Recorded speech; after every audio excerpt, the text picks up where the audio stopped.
Mapagpalang araw, kaibigan. Ito po ang inyong kaibigan, kay Jesus, Brother Manny Bautista. Ito po, ang hawak ko pong Biblia, manipis. Ang Biblia. Ayan. Ano po, ang Biblia. Bagong tipan lang po ito.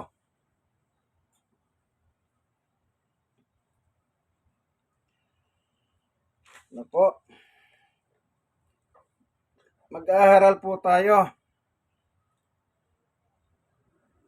Nasa programa po kayo ng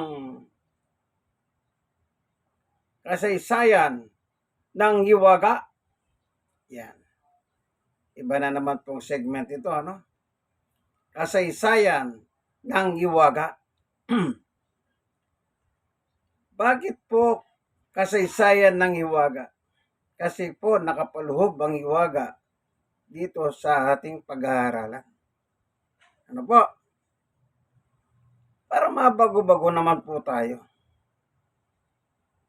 Ito po ang inyong kaibigan kay Jesus, Brother Manny Bautista. Bago tayo papalawot sa pag-aaral, tayo muna ay mananalangin para tulungan tayo ng Diyos. Ito po, sa ating paksa. Kasaysayan ng hiwaga. Panginoon Diyos, aming Ama na makapangyarihan sa lahat. Minsan pa, samahan mo po kami ng aming pagbubulay ng iyong ebanghelyo.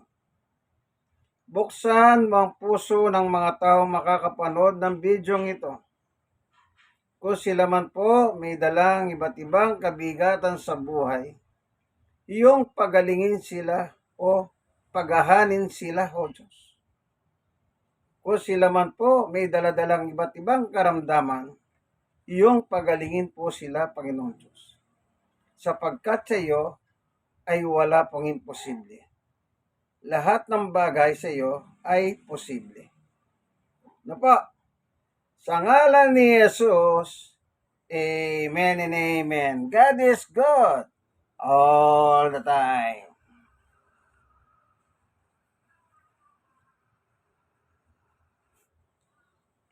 Ang ating po kayong tatalakayin, yung tungkol dito sa Hebreo, chapter 10, verse 5. Meron din ako nito. Kahit may salamin ako, gusto ko, sure ball ang pagbabasa ko.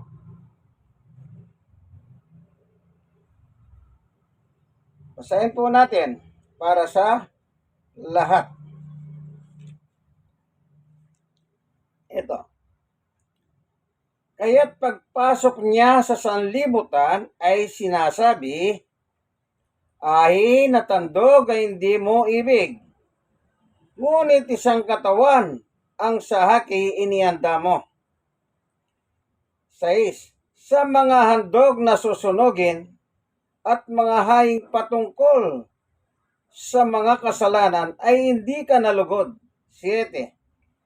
Nang magkagayoy sinabi ko, narito, ako'y pumaparito, sa balumbon ng aklat ay nasusulat tungkol sa akin, upang gawin, O Diyos, ang iyong kalooban. 8. Sa itaas ay sinasabi, mga ayin at mga handog na susunuging buho at mga haing patungkol sa kasalanan ay hindi mo ibig at di mo rin kinalulugdan mga bagay na inihandog ayon sa kautusan. 9. Saka sinabi niya, narito, ako'y pumaparito upang gawin ang iyong kalooban. Hinalis niya ang una upang may tatag ang ikalawa. 10. Sa kaloohobang yaon, tayo'y pinapaging banal sa pamamagitan ng paghahandog ng katawan ni Kristo na minsan magpakailanman. Amen. Ang tinutukoy po dito, kasalanan. Paano matatanggal ang kasalanan ng tao? Nag-ahain po sila ng mga hayop na susunugin. Ano pa? Dumating sa punto na hindi na po kinalugdan ng Diyos ang ginagawa ng mga tao. Yung paghahandog ng mga hayop. Kaya, ang sabi ng ating Panginoong Yesukristo, si Jesus po dito ay nagsasalita. Ano po ang sabi ng Panginoong Yesus? Sa 5, kaya't pagpasok niya sa sanlibutan ay sinasabi, ahin at handog ay hindi mo hibig, ngunit isang katawan ang sa akin ay inihandog mo. Yan. Anong sabi ng ating Panginoong Yesus? Nang pumasok siya dito sa sanlibutan. Ibig sabihin po, pumasok siya. Hindi siya taga sanlibutan. Pumasok siya eh. Oh, parang ganito.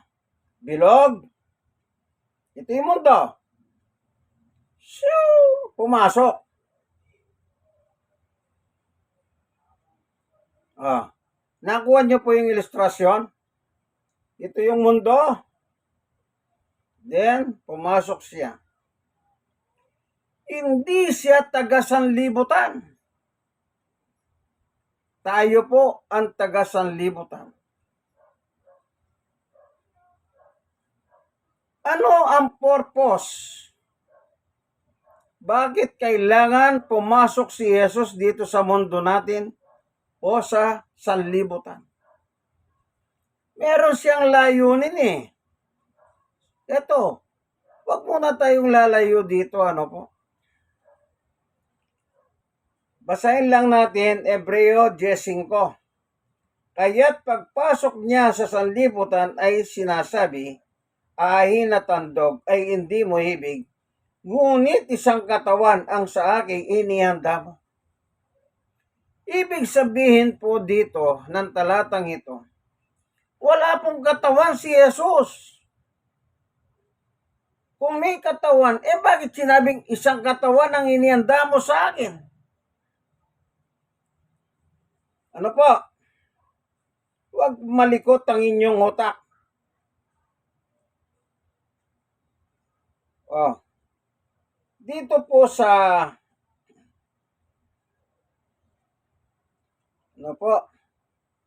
sa 9, 10:9.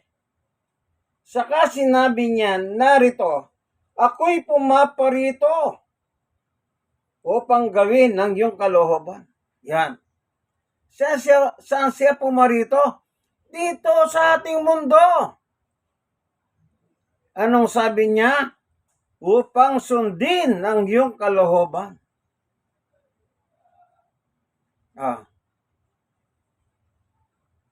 Yes, sa kalohobang yahon, tayo'y pinapaging banal sa pamamagitan ng paghahandog ng katawan ni Kristo na minsan magpakailanman. Kristo ang binanggit dito, hindi Jesus. Ano po? Iba yung Jesus, iba yung Kristo.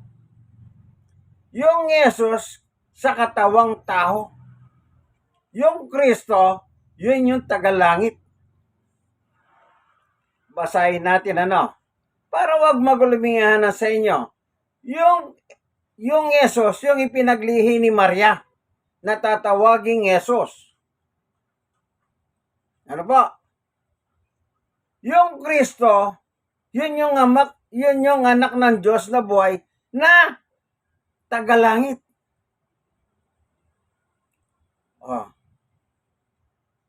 Wag po kayong malikot ang isip Babasahin natin. Ayan. Kaya sabi ko nga po, wag lang po kayong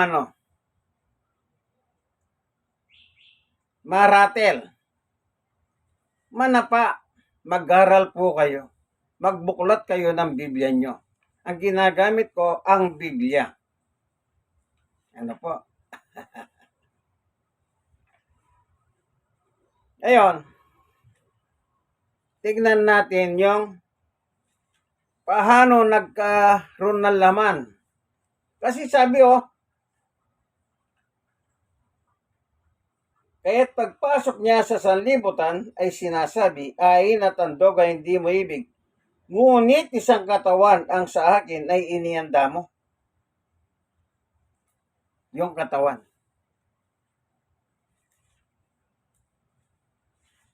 Dito po sa libro ng Lucas, sa wala po kasi tayong kodi ko o outline. Lagi ko naman sinasabi yan, Kasi nakakagulo kung minsan yun. Sinubukan kong gumawa ng ganon. Nahirapan din akong i-apply.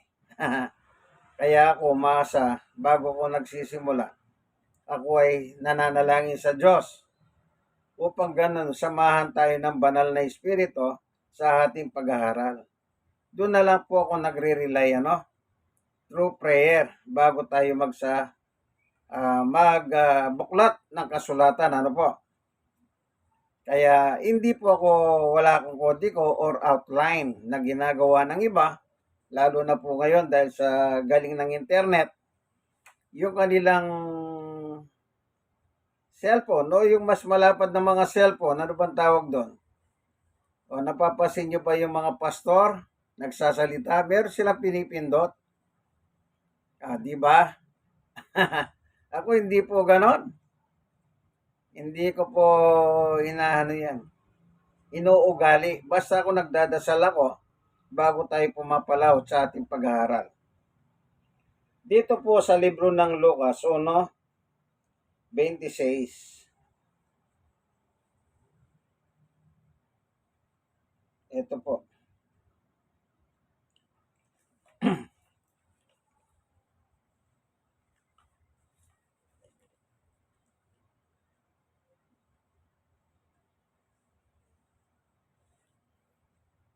Nang ika-6 na buwan nga'y isinugo ng Diyos ang Anghel Gabriel sa isang bayan ng Galilea, ngalay Nazaret. 27. Sa isang dalagang mag-aasawa sa isang lalaki na kanyang ngalay Jose sa angkan ni David. At si Maria ang pangalan ng dalaga. O dalaga si Maria. 28. At pumasok siya sa kinaroroonan niya at sinabi, magalak ka, ikaw na totoong pinakamamahal.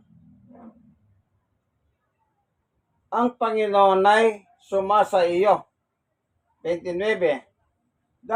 Datapwat si totoong nagulimihanan sa sabing ito at inisip sa kanyang sarili kung bati kaya ito. 30. At sinabi sa kanya ng anghel, huwag kang matakot, Maria, sapagkat nakasumpong ka ng biyaya sa Diyos. 31. At narito, maglilihi ka sa iyong tiyan at manganganak ka ng isang lalaki at tatawagin mong Jesus ang kanyang pangalang Jesus. Siya'y magiging dakila at tatawaging anak ng katahas-tahasan. At sa kanya'y binigay ng Panginoong Diyos ang luklukan ni David na kanyang ama. at siya'y maghahari sa angkan ni Jacob magpakailanman at hindi magwawakas ang kanyang kaharian. 34. At sinabi ni Maria sa anghel, paano mangyayari ito na ako'y hindi nagkakakilala ng lalaki?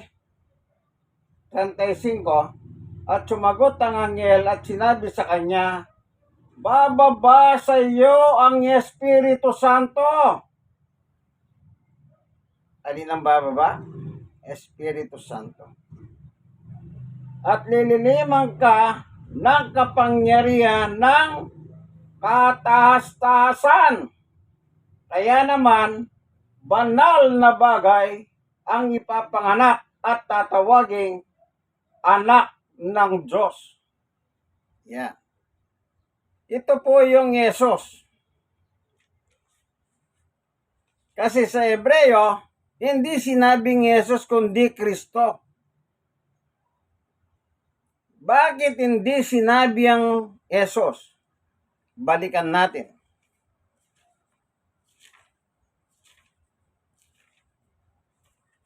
Hebreo. Ganito po talagang pag-aaral. Hindi yung nagulat si Tomas. Wala naman pong sinabi si Tomas. Ako yung magugulatin. Hallelujah! Huwag niyo pong sabihin yon na hindi po ugali ni Tomas na magugulatin. At saka huwag niyo pong sabihin na si Tomas laging absent sa Bible study. Bakit? Nandun na ba kayo sa panahon ni Tomas? Yan ang dapat yung sanggunian.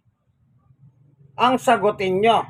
Noong panahon ba ni Tomas na ginawang apostol ni Jesus, nandun na ba kayo?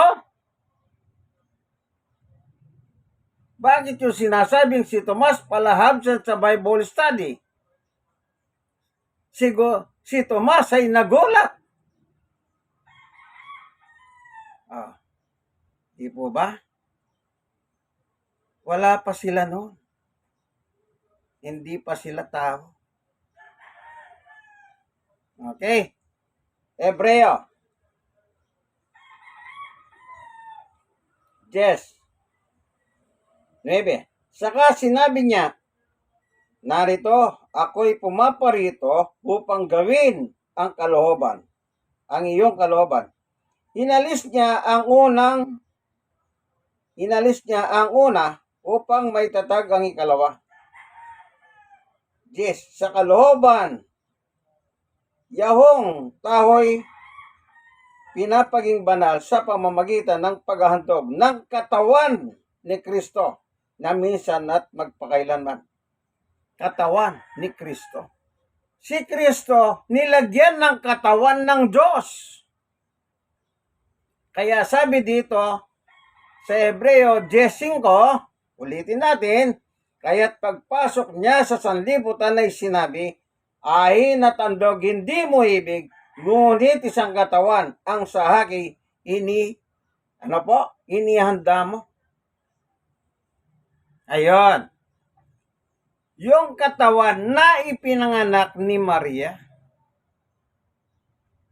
doon po nangyari yung katuparan.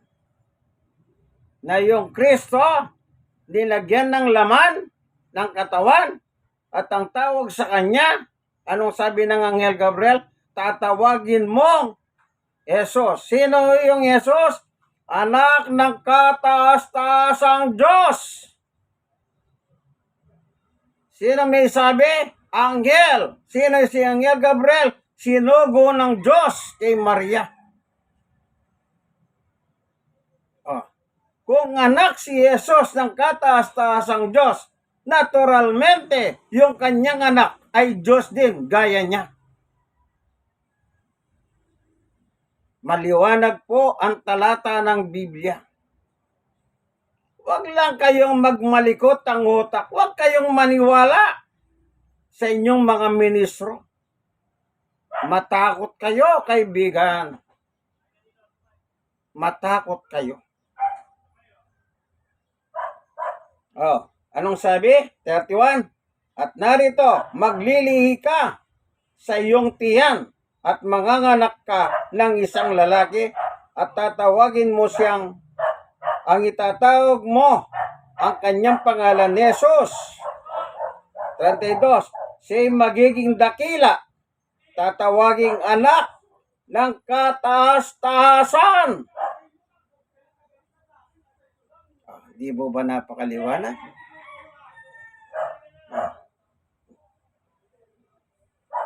35. Anong nakalagay? At sumagot ang anghel at sinabi sa kanya, bababa sa iyo ang Espiritu Santo. Lililimang ka ng kapangyarihan ng kataas-taasan.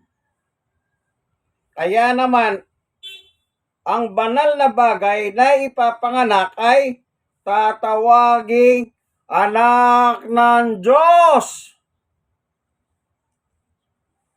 Sino nagsabi? Hindi po ako. Binasa ko yung sinabi ng sugo ng Diyos na si Anghel Gabriel. Sino naman yung Kristo? Nakita na natin sino yung Jesus. Anak ng kataas-taasan Diyos. Anak ng Diyos. Sino naman yung Kristo? Kaya sabi ko po, magkaiba yan. Ano pa?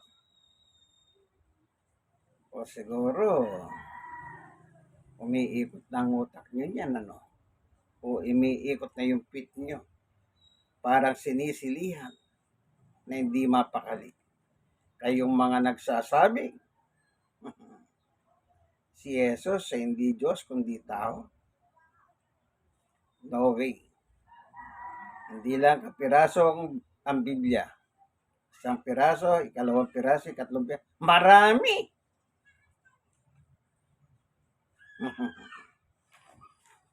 Okay? Sa Mateo naman, yung Kristo,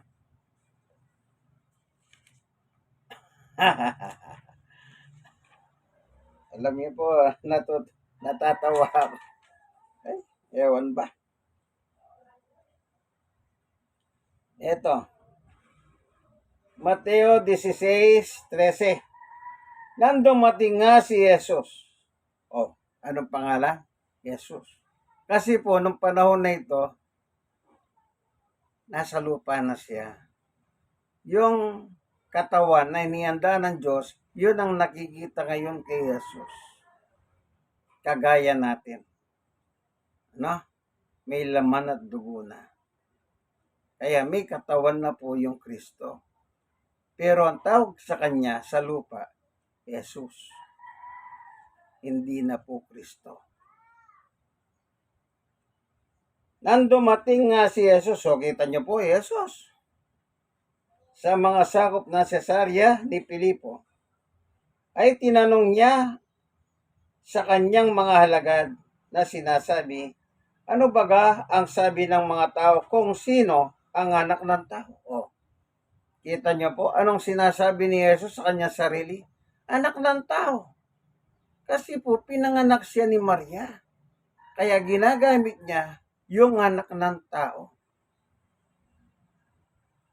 14. At kanilang sinabi, anang ilan si Juan Bautista, ang ilan si Elias, at ang mga iba si Jeremias o isa sa mga propeta. Ano po? 15. Kanyang sinabi sa kanila, datapwat, ano ang sabi ninyo kung sino ako?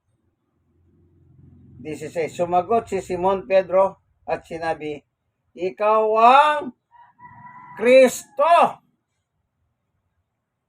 ang anak ng Diyos na buhay.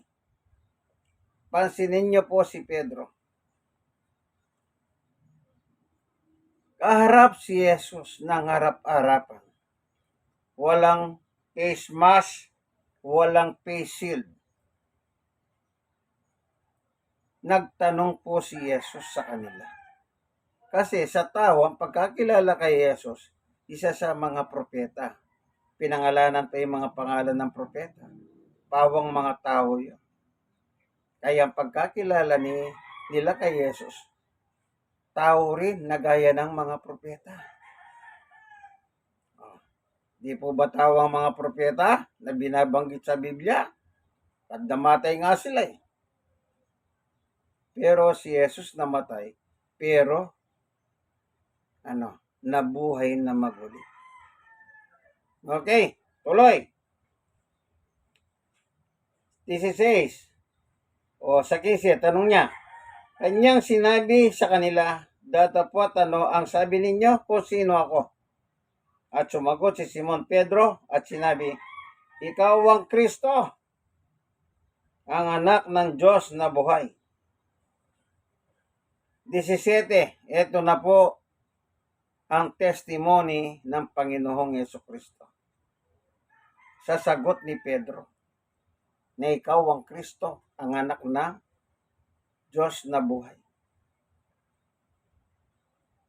Makinig kayong mabuti. Malaki ang inyong pakinabang dito. 17. At sumagot si Jesus at sa kanya'y sinabi, mapalad ka, Simon Barjonas, sapagkat hindi ito ipinahayag sa iyo ng laman at dugo, kundi ng aking Ama na nasa langit. Nasaan daw ang Diyos? Sabi ng Panginoong Yesus, aking Ama na nasa langit. Tinawag niyang Ama ang Diyos na nasa langit.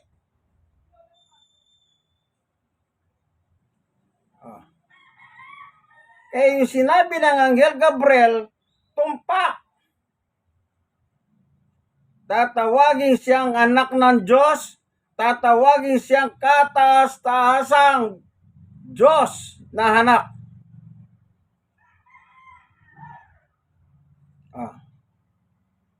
Ngayon, may pagdududa pa ba kayo, kaibigan? Na si Jesus hindi Diyos? Tagalangit siya eh. Tagalangit ang Diyos. Naturalmente, magkasama sila sa langit. Meron bang tao sa langit? Meron ba? Kayo na po ang umanap ng talata na meron tao sa langit. Kung meron nga, before the creation, babasahin ko po.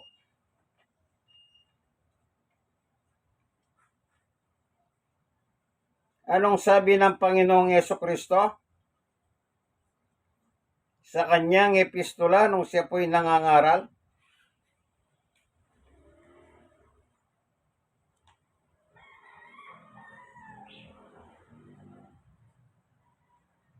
Juan 3:13. At walang umakyat sa langit. Kapag sinabi niyong may umakyat na sa langit, Antikristo kayo.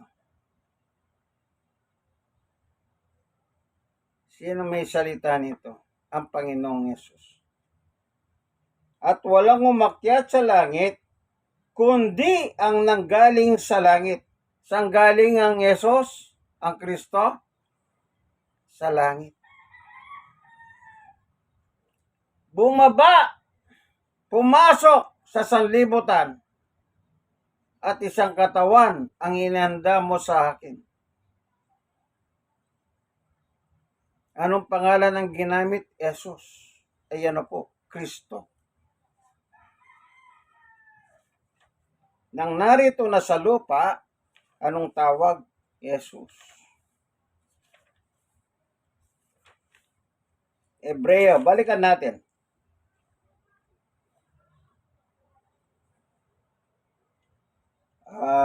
Yes, 5.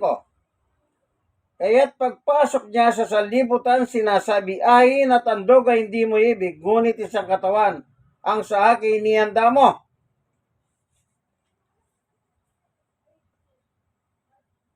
8. Sa itaas sinasabi, mga hain at mga handog na susunoging buho at mga haing patungkol sa kasalanan ay hindi mo ibig at di mo rin kinalulugdan mga bagay na inihandog ayon sa kautusan. 9. Saka sinabi niya, narito, ako'y pumaparito upang gawin ang iyong kalooban.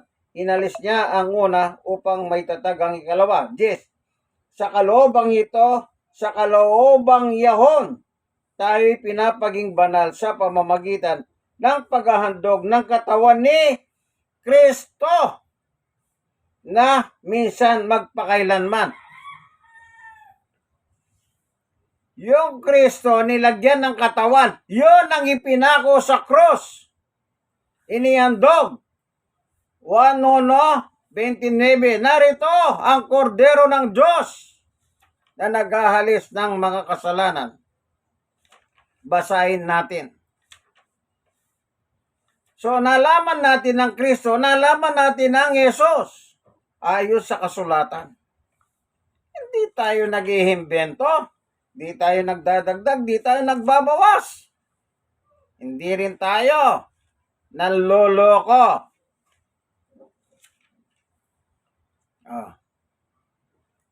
Ito po ang kasaysayan ng Hiwaga ayon sa Biblia.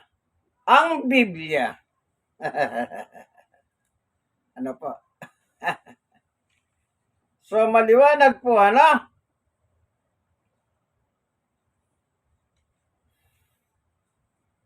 Kaya kung babalikan natin yung sabi ni Jesus, walang umakyat sa langit. Wala pa po, huwag kayo yung iba kasi namimilit sila, may umakyat na raw. Sabi nila, several years after Jesus Christ ascended in heaven, several times, body and soul, si Mary umakyat sa langit at naging reyna sa langit. Malabnab. Maghanap kayo ng talata, sinabi ni Maria, aalis na ako, akyat ako sa langit. Wala pong nakatalang ganyan. So, maliwanag ano po, yung Kristo na sinabi ni Pedro, ang sabi ni Jesus, yung ama ko sa langit. Di magkasama sila sa langit. Kung babasahin naman natin dito, before creation, tama ba magkasama na sila sa langit? 1:1, 2, 3. Nang pasimula siyahang berbo at ang berbo ay sumasa Diyos at ang berbo ay Diyos. 2. Ito rin ang pasimulay sumasa Diyos. 3. Ang lahat ng mga bagay ay ginawa sa pamamagitan niya at talisman sa lahat ng ginawa ay hindi ginawa kung wala siya. Kung wala Panginoong Yesukristo, in the beginning, sa English po, in the beginning, wala pa pong nilikha. Magkasama na po sila sa langit. Father and Son. Ulitin natin. Nang pasimula siyahang berbo. Sinong tinatawag na berbo? 14. At nagkatawang tao ang berbo at tumahan sa gitna natin. At nakita namin ng kanyang kalwalatihang gayahan sa bugtong na hama na pospos ng biyaya at katotohanan. Anong sabi po? Nagkatawang tao yung berbo at tumahan sa gitna natin. Sino yung tumahan sa gitna natin ayon sa kasulatan? Unang 1.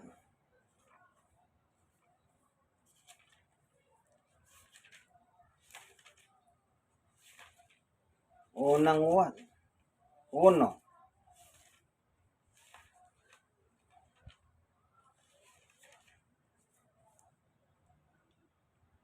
Unang 1, uno. Yahong buhat sa pasimulay. O, kita nyo po. Yahong buhat sa pasimulay. Yahong aming narinig. Yahong nakita ng aming mga mata. Yahong aming namasdan. At nahipo ng aming mga kamay. Tungkol sa salita ng buhay. 2. At ang buhay ay nahayag at aming nakita at pinatotohanan at sa inyo'y aming ibinabalita ang buhay. Ang buhay na walang hanggan na kasama ng Ama at sa atin ay nahayag. Sino yung kasama ng Ama? 1, ang berbo nagkatawan tao. Kasama siya. 3. Yahong aming nakita at narinig ay siya ring naming ibinabalita sa inyo upang kayo naman ay magkaroon ng pagkikisama sa amin. Oo, at tayo ay may pagkikisama sa Ama at sa kanyang anak na si Yesu Kristo.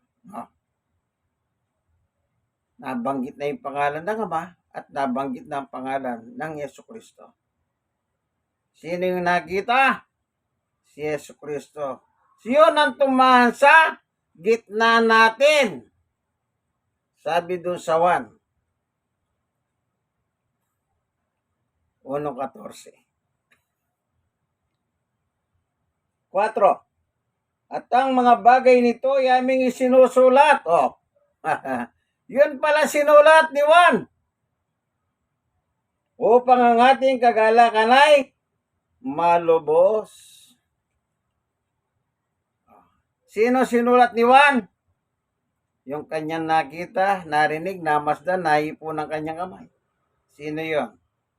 Walang iba po ang ating Panginoong Jesucristo. 5:20.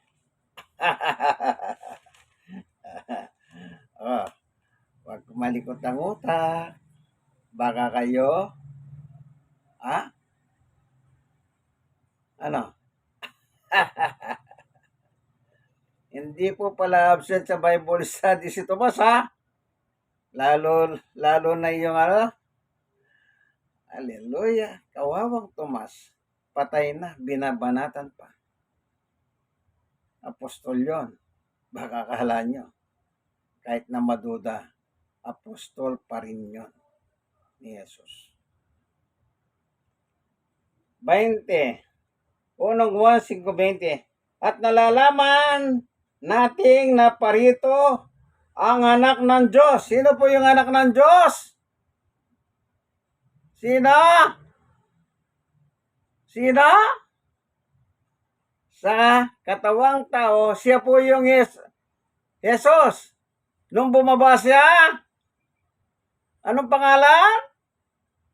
Kristo. Kaya Yesu Kristo, sabi ni Juan. 1:5:20. At nalalaman natin na parito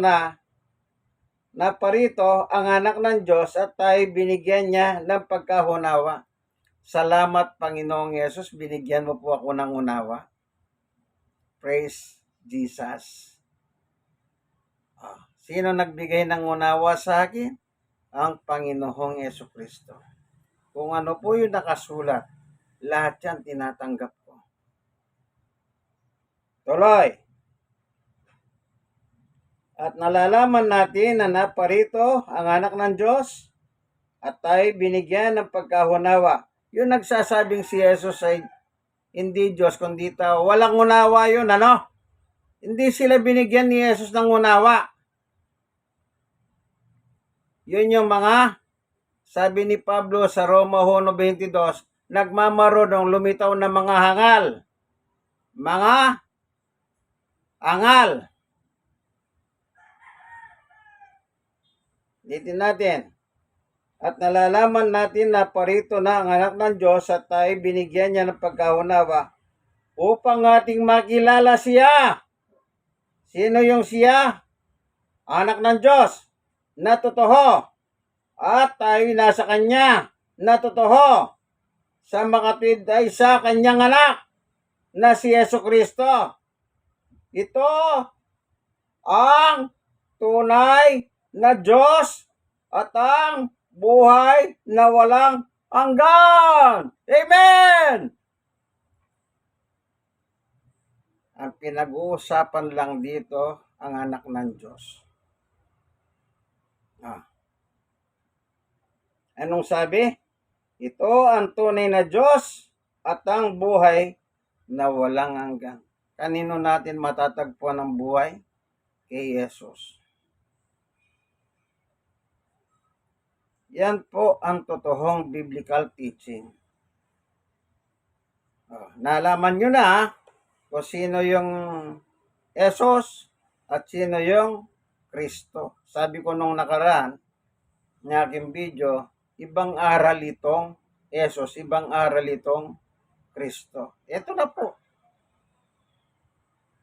Nahayag na po sa atin ang dalawang yan. Ang Jesus at ang Kristo. Napakaliwanag po. Huwag nyo na pong dagdagan ang gulo ng inyong utak. Kayo na mga nagtuturong mga, di ko malaman kung anong tawag sa inyo, nagmamarunong. Basahin nga natin yung nagmamarunong. Kunwari pa, basa-basa pa kayo ng Biblia. Kapatid, ano ba likas na kalagayan? Ganito po, ang likas na kalagayan. Kala mo, banal na banal. No way.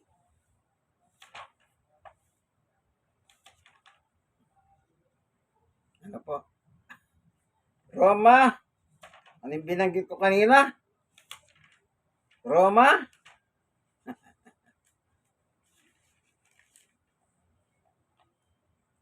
Ito, 22. Ang mga nangagmamarunong ay nagiging, okay. Ulit. Roma 1:22.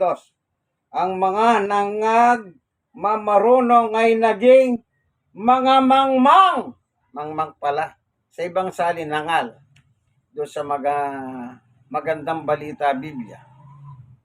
At saka doon sa Poimen Bible, angal ang nakalagay. Ibig sabihin pala niyan, mangmang. Sipin niyo po, babasa-basa pa sila ng Biblia. Sabi ni Pablo, mga mangmang yan. Huwag kang maniwala dyan. Alam niyo po, ang Biblia po napakaliwanag ng turo at aral. Huwag niyo na pong palabuhin pa. Ang mahirap po, nagre-recruit kayo, pinagyayabang niyo pa, ay ito, na-recruit ko ito, galing sa ganito. Ito, na-recruit ko ito, galing sa ganyan. O ba't hindi niyo ipagyabang yung umaalis sa inyo? Bakit nalalaman na lang na lumipat na pala sila doon sa kabilang bakod? Kaya huwag niyo sabihin kayo ay ganito ang bilang. Halimbawa, parang ganito po. Sa simpleng ilustrasyon, nagsimula sila sa 5. Naka-recruit ng 15. Ilan po yun? 20. Meron naman lumabas. Nauntog ang ulo. Lumabas yung 15. Ilan na natira? 5. Ganun lang kasimple yun. Kunwari, pinagyayabang nila, marami kami.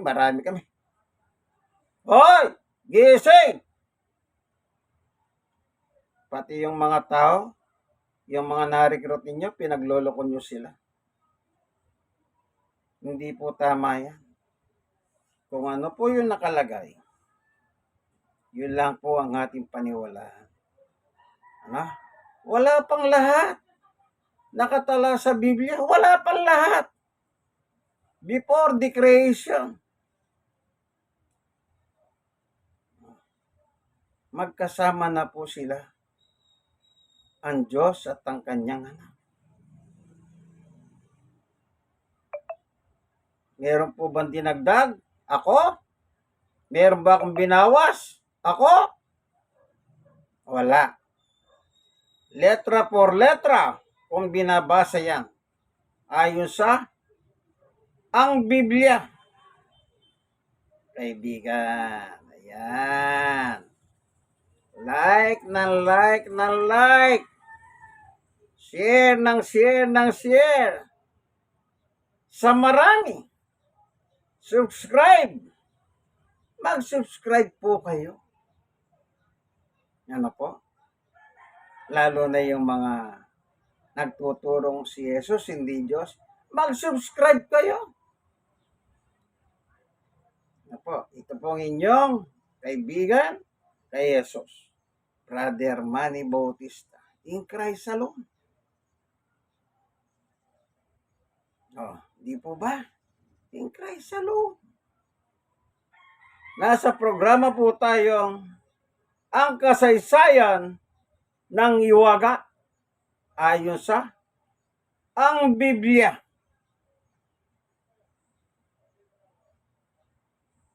Bye-bye. God bless us all. Apa?